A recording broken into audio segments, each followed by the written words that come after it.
কিয়ামতের দিন এমন এক দৃশ্য দেখা যাবে যা দেখে সমগ্র মানবজাতি ভয়ে আতঙ্কিত হয়ে পড়বে।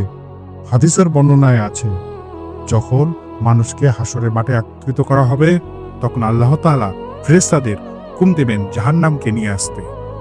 জাহান্নামকে টেনে আনা হবে প্রায় 500 ফেরেশতার মাধ্যমে।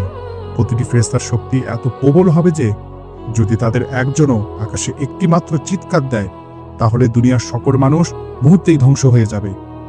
হাদিসে আরো বর্ণিত আছে, কিয়ামতের দিনে জাহান্নামে কান থাকবে, গলা থাকবে, জিহ্বা থাকবে, যার মাধ্যমে সে কথা বলবে। যখন সিদ্ধান্ত হয়ে যাবে কে জান্নাতে যাবে আর কে জাহান্নামে যাবে, তখন জাহান্নাম আল্লাহর দরবারে আরজি করবে, হে আল্লাহ, আর কি কোনো গুনাহগার বাকি আছে? আর কাউকে কি আমার ভেতরে নিক্ষেপ করা হবে? অর্থাৎ তার ক্ষুধা এত প্রবল হবে যে শেষ পর্যন্ত আল্লাহ তাআলাকে তার মহান কদম মোবারক জাহান্নামের উপর রাখতে হবে, আর তখনই জাহান্নাম থেমে যাবে।